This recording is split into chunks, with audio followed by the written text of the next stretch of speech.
Va. Bien, buenas tardes con todos y cada uno de ustedes, mis apreciados estudiantes. Te saluda tu profesor César Gerardo Uribe Guamaní, profesor responsable del curso de Historia del Perú, acá en nuestra modesta casa de estudios, Uribe's School. Y esta clase va dedicada con mucho cariño a los estudiantes del cuarto año de secundaria, sección C. Miren ustedes, parece que fue ayer, estaban en primero, ahora están en cuarto año, prepromoción, pregrado ya, antes de graduarse. Quiero empezar esta clase saludando a todas las mujeres del aula, a todas las señoritas, a todas las madres de familia y a todas las mujeres del Perú, por ser una fecha muy especial. Hoy es el Día Internacional de la Mujer. Miren ustedes, qué valoración digna de aplauso, de admiración, todas las mujeres en el mundo, nuestras hermanas, nuestras madres, algún familiar. Un saludo en esta fecha especial, mis apreciados estudiantes. Bien, vamos a empezar entonces el desarrollo de nuestra asignatura de Historia del Perú, dando la bienvenida a todos y cada uno de ustedes. Cuarto año de secundaria. He preparado una programación muy distinta a la de otros años en cuanto al desarrollo de temas. Vamos a estar de la par con quinto año hasta un determinado momento. Y de ahí nos vamos a detener para profundizar aspectos importantes de historia del Perú. Hoy empiezo con la primera clase y vamos a correr repasando los temas que hemos llevado con anterioridad nosotros. Historia del Perú, conociendo la historia con César Uribe. Hoy vamos a empezar con las nociones básicas de historia. Miren ustedes, ¿qué es la historia? Nos preguntamos nosotros. La historia, mi estimado alumno, es una ciencia. ¿Y por qué razón la historia es una ciencia? La historia es una ciencia porque tiene un método para su estudio. La historia es una ciencia porque tiene un método para su estudio. ¿Y cuál es el propósito de ese método? ¿Cuál es el fin de ese método? Llegar a la verdad. Llegar a la verdad de todo aquel hecho, acontecimiento histórico transcurrido a través del tiempo. Entonces, por esa razón, la historia es una ciencia, pero es una ciencia de carácter social. ¿Por qué razón la historia es una ciencia de carácter social?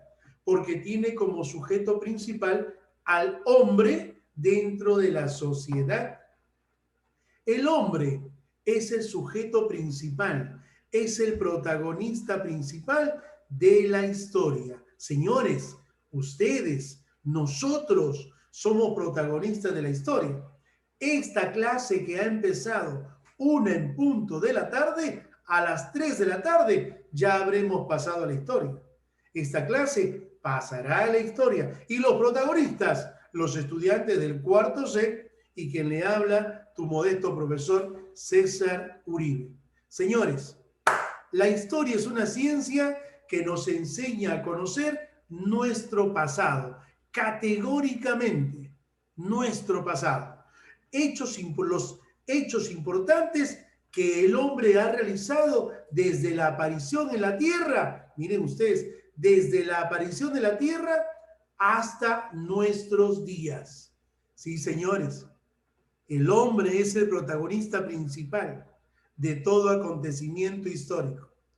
Pero para un mejor estudio, la historia se va a tener que apoyar en fuentes, en otras ciencias auxiliares también, importantes para descubrir, para alcanzar y para llegar a la verdad.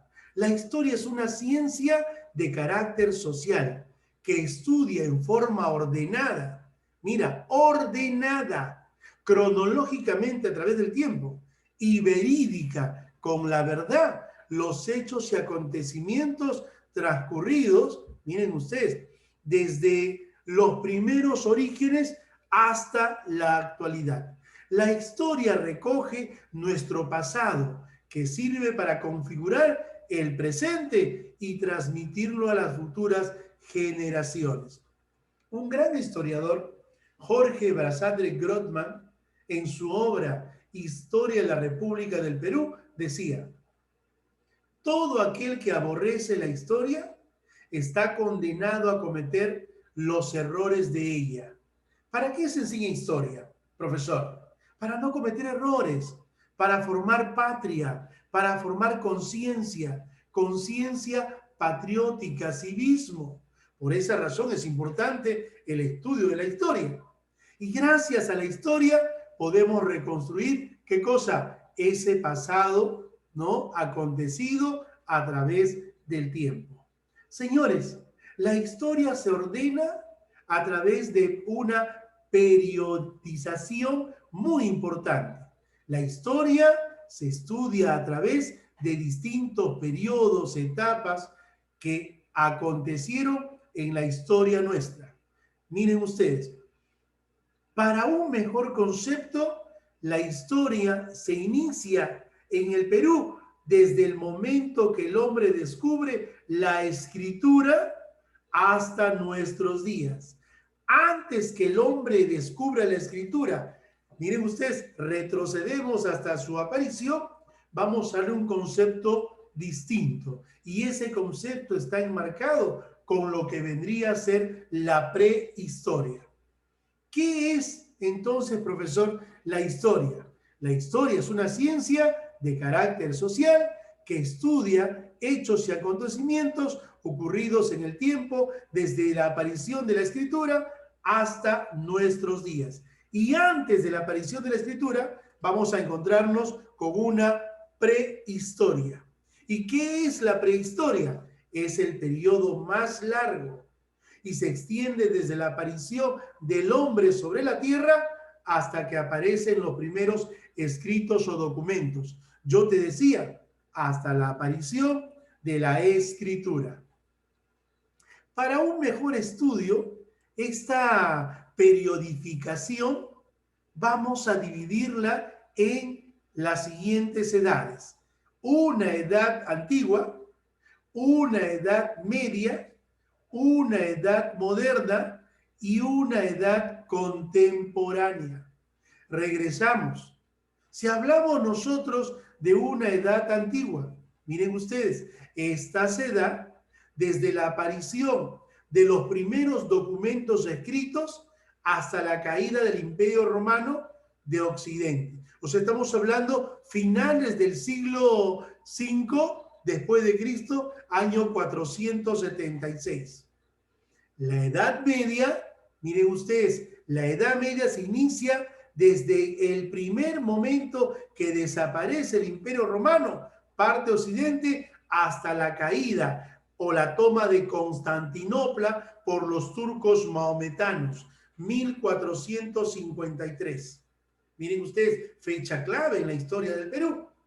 Para el mundo hispano, esta se puede extender años más tarde, años prolongados, hasta 1492, fecha en la cual, entre comillas, se da el descubrimiento de este nuevo continente llamado América.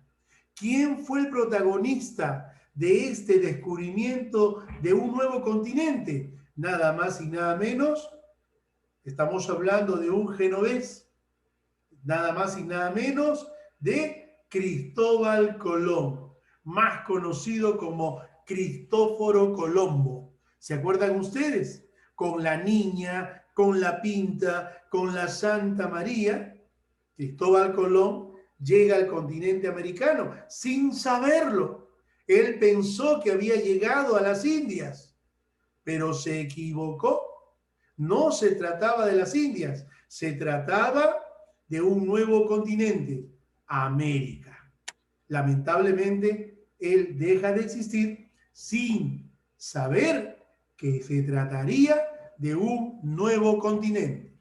La Edad Moderna, señores, la Edad Moderna abarca desde el descubrimiento de América hasta la Revolución Francesa, 1789. o sea, abarca los siglos cronológicamente el siglo XV hasta el siglo XVIII. Miren ustedes, la Revolución Francesa.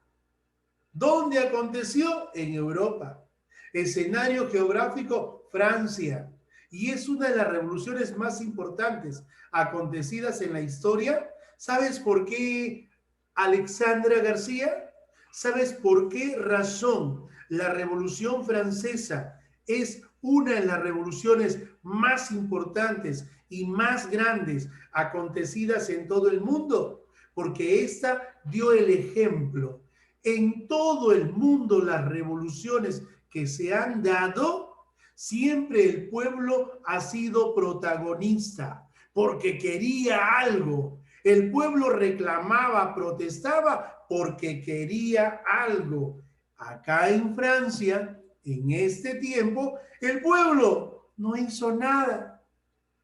¿Quiénes hicieron la revolución en Francia? La gente que lo tenía todo. ¿A favor de quién? A favor del pueblo.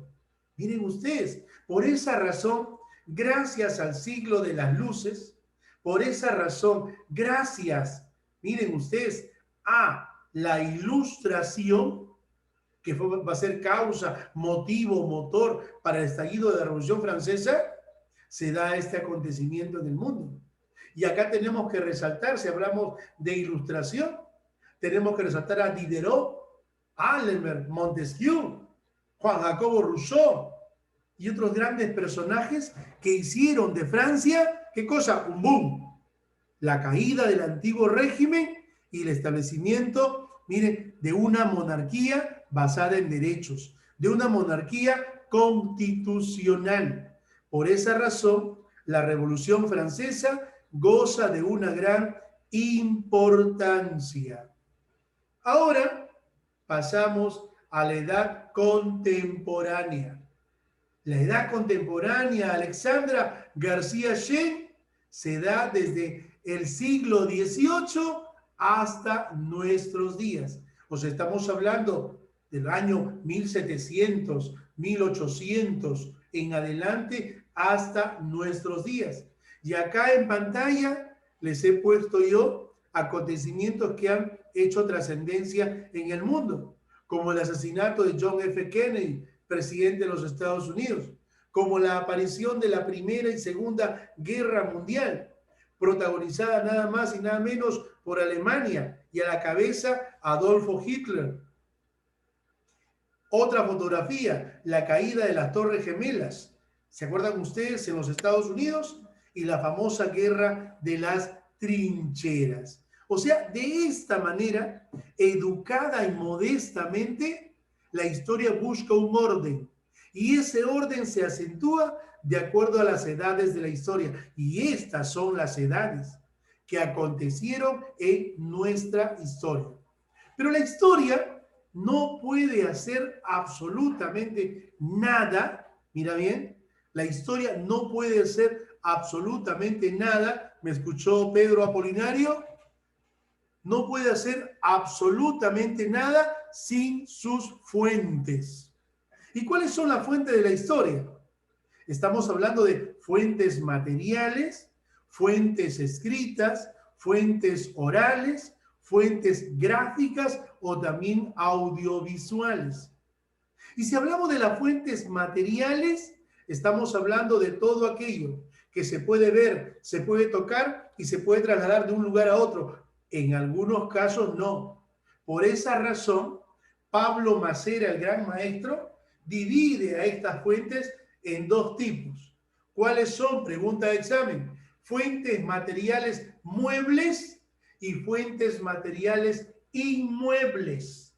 Las fuentes materiales muebles es todo aquello que se puede trasladar de un lugar a otro. Por ejemplo, yo puedo viajar, miren ustedes, acá al Museo de Paracas, en Ica. Viajo y me traigo un fardo funerario. Me traigo un tejido Paracas. Viajo a Chavín, me traigo una cabeza clava. Esto es una fuente material mueble porque la puedo trasladar de un lugar a otro. Pero yo no puedo traer Machu Picchu ¿No es cierto, Alexandra? Yo no puedo traer Machu Picchu, Ollantaytambo, Coricancha, Chanchán, Pachacamá. No puedo traerlo a Villa El Salvador. ¿Por qué? Porque es una fuente de tipo inmueble. O sea, las muebles la trasladamos y las inmuebles no podemos trasladarlas. Hablemos ahora de las fuentes escritas. Si hablamos de fuentes escritas, estamos hablando de todos aquellos documentos escritos que nos han dejado nuestros antepasados, desde la aparición de la escritura hasta nuestros días. Y acá encontramos periódicos, documentos, cartas, libros, contratos, inscripciones y anota ahí, memorias. ¿Qué cosa dije, Oscar? Memorias. ¿Y qué cosa es una memoria? Fabrizio Sarabia. ¿Qué cosa es una memoria en la historia? Una memoria en la historia, mírame, una memoria en la historia son documentos escritos. Mira tú, que se escribieron con tinta y pluma y lo escribieron los virreyes. Cada uno de los virreyes que gobernaron ese tiempo colonial tenían un deber. ¿Sabes cuál era el deber, Fabricio? Todos los días escribir un diario. Imagínate tú cuántas hojas utilizaron. Los virreyes se fueron, los virreyes murieron, los virreyes dejaron de existir, correcto, pero han quedado sus escritos. Esos escritos que nos dejaron los virreyes de la época colonial son conocidos con el nombre de memorias. ¿Cómo se llaman, Fabricio? Grítalo, Fabricio Sarabia, te quiero escuchar. Memorias. Memorias, perfecto. ¿Está correcto, mi estimado Leandro? ¿Es correcto? Memorias. ¿Qué son memorias? Las memorias son documentos escritos que los virreyes escribían durante el transcurso de su periodo de gobierno. Esos escritos nos han servido para reconstruir la historia colonial. Miren ustedes, era un deber que tenía cada uno de los virreyes. Ahora pasamos a las fuentes orales. Fuentes orales, su mismo nombre lo dice, llamadas también fuentes verbales. Estas se van a transmitir de generación en generación. Y acá encuentro, ¿qué cosa? Los cuentos, las fábulas, las creencias, los discursos, las entrevistas, las leyendas, los mitos, etcétera, etcétera, etcétera. Todo aquello que se transmite de generación en generación. Estas son verbales y las costumbres o las creencias son fuentes categóricamente fuentes orales. Y finalmente están las fuentes gráficas o también fuentes audiovisuales. Mira tú, acá encontramos pinturas, encontramos grabados, encontramos películas, encontramos fotografías, podemos evocar el tiempo con todas estas fuentes, por supuesto, con una fotografía de antaño, con una fotografía de la Lima antigua, podemos saber que Lima era completamente distinta a la Lima actual. ¿Quedó claro? Entonces, 4 fuentes importantes. Ahí están las materiales, las escritas, las orales y las iconográficas o también audiovisuales. Fabricio Sarabia, escúchame, Fabricio Sarabia, dame lectura a las fuentes materiales, a viva voz. Vamos, lúcete. Son fuentes primarias y proporcionan información sobre diversos aspectos, como el poder de la riqueza, la sociedad, la vida cotidiana y las costumbres, los gustos y las modas. Perfecto, bien, bien, anótalo, Oscar, un punto más en su promedio. Perfecto. Ahora, Leandro, vamos, te escucho. Fuentes orales. Vamos, hijo, lúcete.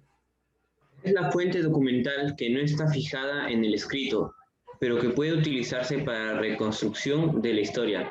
Se dividen en testimonios, tradiciones, orales, refranes, canciones, cuentos, leyendas y mitos. Perfecto. Anota, Oscar, un punto más para su promedio mensual. Apolinario Pérez, te escucho. Fuentes escritas. Apolinario Pérez.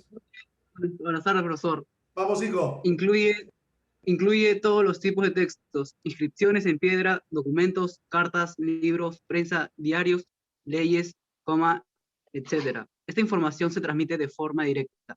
Por eso se considera muy fiable. Gracias. Perfecto. José Atoxa, anótale un punto más. Oscar, por favor. José Atoxa, vamos. Fuentes iconográficas. Están compuestas por imágenes. La pintura, la fotografía o el cine son las más importantes. En la actualidad se denominan fuentes audiovisuales porque también pueden incorporar sonido. Perfecto, anota Oscar, un punto más para José Atoxa. Seguimos, entonces está completamente claro. Ahora pasamos a otro capítulo, miren ustedes, qué importante. Esta clase está grabada y la voy a colgar en la plataforma para que usted pueda revisarla las veces que desee. Primeros pobladores en el Perú, o también podemos colocarle ahí primitivos pobladores en el Perú. ¿Correcto? Bien, empezamos entonces con esto. ¿Cuándo llegaron los primeros pobladores al Perú? Es una pregunta de gran controversia. ¿Cuándo llegaron los primeros pobladores al Perú? Aparecen muchos historiadores. El mismo Jorge Basadre, el mismo Federico Kaumandoy, David de la Cruz y muchos más aparecen y generan controversia en la historia nacional. Por esa razón, vamos a basar este concepto o esta respuesta en 15, 18 o 20.000 años antes de Cristo. Primero, te hago recordar lo siguiente. ¿Cómo se pobló el Perú? Mira esa pregunta. ¿Cómo se pobló el Perú? A través de corrientes, a través de migraciones que partieron de distintos lugares del mundo al continente americano. Lo dijo el gran maestro Alex Harlika. ¿Qué cosa dijo Alex Harlika? El hombre llegó a América proveniente de Asia, cruzando el estrecho de Bering. ¿Te acuerdas? ¿Cuánto tiene de estrecho ese, vamos a llamar, escenario llamado Bering? ¿Te acuerdas? 90 kilómetros. ¿Por qué se llamó estrecho de Bering? Porque así lo bautizó su descubridor, Vitus Jonathan Bering. ¿Qué cosa dijo Harlika? El hombre cruzó el estrecho de Bering gracias a la última glaciación de la era cuaternaria. Y esa glaciación se llamó Wisconsin. O sea, el agua se congeló. Y el hombre se trasladó caminando desde Asia a América hace 50.000 años, antes que naciera Jesús. Llegó a América del Norte, mira tú, pobló América del Norte, y luego bajó a América del Centro, y luego llegó a América del Sur, data 20.000 años. O sea, 30.000 años atrás, el hombre hizo esa ruta migratoria del continente asiático a nuestro Perú. Miren ustedes, aparece el maestro Paul Rivet y lanza su teoría, la teoría oceánica, lanza la teoría melanésica, polinésica, ¿se recuerdan ustedes? Y llegó a Centroamérica, poblando el centro de América y poblando el norte y el sur. Luego aparece el maestro Méndez Correia, dando a conocer en su teoría que el hombre, antes de llegar a América del Sur, primero estuvo en la Antártida y luego estuvo en Australia. O sea que de Australia partió a la Antártida y de la Antártida hacia América del Sur, ingresando por la Tierra del Fuego. ¿Cuál de estas tres será? Las tres. ¿Cuál tuvo mayor acceso a América? Definitiva y categóricamente la teoría de Alex Harlika. La teoría más importante que explica el poblamiento en América. No te olvides, pregunta de examen, anota. ¿Qué cosa, profesor? La teoría más importante que explica el poblamiento de América, ¿cuál fue? La teoría asiática de don Alex Harlika. ¿Correcto? Entonces, sea A, sea B o sea C, el Perú se pobló. Y los primeros pobladores en el Perú llegaron aproximadamente 15.000, 18.000 y 20.000 años. ¿Cómo llegaron? Ahí está en el pizarrón. ¿Cómo llegaron? En un estado completamente distinto al de hoy. Ahí en la pantalla tú te das cuenta, llegan en estado primitivo. ¿Pero acompañado de quién? Del fiel amigo del hombre. Sí, aunque usted no lo crea. Llegan en un estado netamente nómade. O sea que no tenían lugar fijo. Andaban de un lugar a otro. Miren ustedes. No tenían lugar fijo. Y su primera actividad para poder subsistir, para poder vivir, ¿cuál fue, profesor? La caza. La caza de animales. El hombre, por excelencia, para poder sobrevivir, se convierte en cazador y luego recolector. El hombre se convierte en cazador y dice, yo no puedo andar solo. Yo tengo que andar acompañado. Y por eso es que el hombre andó, va a andar. El hombre en sus primeros inicios siempre en grupo, formando clanes, formando hordas, formando tribus, en donde a la cabeza o quien va a dirigir estos grupos humanos va a ser el más valiente, el que pegaba a todos, el más fuerte. Los demás le hacían caso a este. Conforme fue pasando el tiempo, Leandro, el hombre evoluciona y dice, ya no le voy a hacer caso al más abusivo, ya no le voy a hacer caso al más fuerte, ahora le voy a hacer caso al más experimentado, al más anciano, a ese le voy a hacer caso. Va cambiando su forma de pensar. Miren ustedes, el hombre se convierte en cazador. Y para cazar animales de aquellos tiempos necesitaba de armas. Y las armas que va a tener el hombre en su primer estado van a ser armas confeccionadas a base de piedras. Miren ustedes, el hombre va a tallar la piedra y va a confeccionar sus propias herramientas y armas para poder cazar estos animales. ¿Qué animales? Gigantescos de aquella época, como el cliptodonte, como el mastodonte. Miren ustedes, ahí está, en pantalla estamos observando aquellas piedras utilizadas que van a ser pulidas, que van a ser esculpidas y que van a servir de herramientas para la agricultura años más tarde, primero para la caza de animales. Miren ustedes, el hombre en su primer estado fue nómade. Andaba de un lugar a otro. Vivía en cuevas o cavernas. Por esa razón al hombre se le llamó, por esa razón al hombre se le llamó troglodita. ¿Por qué se le llamó troglodita? Mira tú, Alexandra García Shen. ¿Por qué se le llamó troglodita? Por el hecho de vivir en cuevas y cavernas. El hombre, mira tú, andaba en grupos, cazaba animales, descuartizaba al animal y el más fuerte, el más vivo, se llevaba a la presa más grande. ¿Dónde?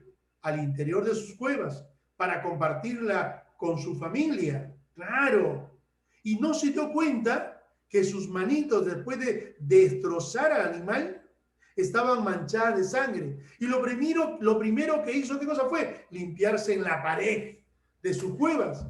El hombre después observó y se quedó anonadado con lo que vio en las paredes de sus cuevas y empezó a gustarle. Y empezó él mismo posteriormente a diseñar, ¿qué cosa? Los animales que cazaban. Y posteriormente a diseñarse él cazando animales. Esas escenas de cacería van a ser conocidas con el nombre de escenas del Chaco. Escenas del Chaco. ¿Dónde está Yanela? ¿Yanela está por ahí, Yanela? ¿Dónde está Yanela? Sí, profesor. Ya. ¿Cómo se llamó esas actividades de cacería, hija?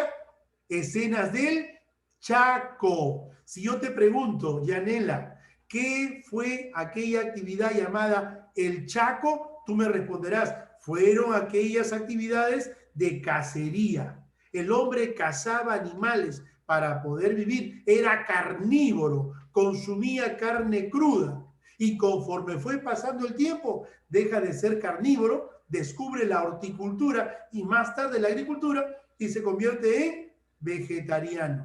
Mira tú esa imagen, donde acabaron con la vida del animal, un mastodonte, todo el mundo va a descuartizar al animal y todo le da el buen provecho después.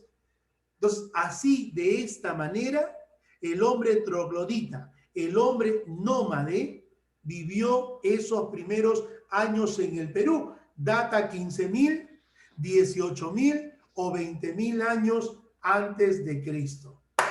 Ahora, te estoy colocando acá un cuadrito. ¿Ves, Yanela? Ahí está ubicado. Restos encontrados, dice, en este periodo, son el hombre de Pacaycasa, el hombre de Chivateros, el hombre de Toquepala, el hombre de Lauricocha y finalmente el hombre de Paiján. El hombre de Pacaycasa, descubierto por Richard McNeish. ¿Dónde? En Ayacucho, en una cueva llamada Cueva de Piquimachay. Richard McNeish descubre este resto, pero cuando ingresa al interior de su cueva, no lo encuentra el hombre, no encuentra su esqueleto. Mira tú, solamente encuentra ¿qué cosa, Yanela? Instrumentos líticos, instrumentos hechos a base de piedra, armas y utensilios. Se queda anonadado Richard McNeish. Busca en el interior de la cueva y no encuentra restos humanos. Por esa razón, mi apreciado Fabricio, Leandro y todos los estudiantes del cuarto C, el hombre de Pacaycasa es el resto más antiguo en el Perú.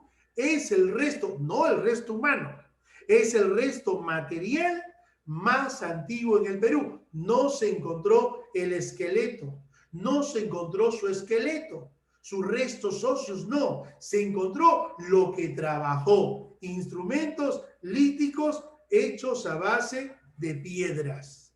¿Quedó claro hasta ahí? Vamos con el hombre de Chivateros. El hombre de Chivateros, o llamado también hombre del río Chillón, porque fue encontrado a orilla del río Chillón. No se encontró también su resto.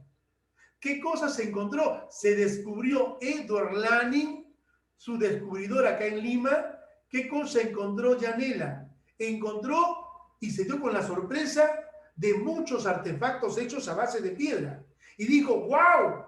Comparó un artefacto, otro artefacto, otro artefacto. Y dijo, estos tres son distintos. Por esa razón realizó un estudio muy profundo y determinó que se trataría de la primera industria lítica en el Perú, el cual tuvo tres tipos: zona roja, oquendo y chivateros.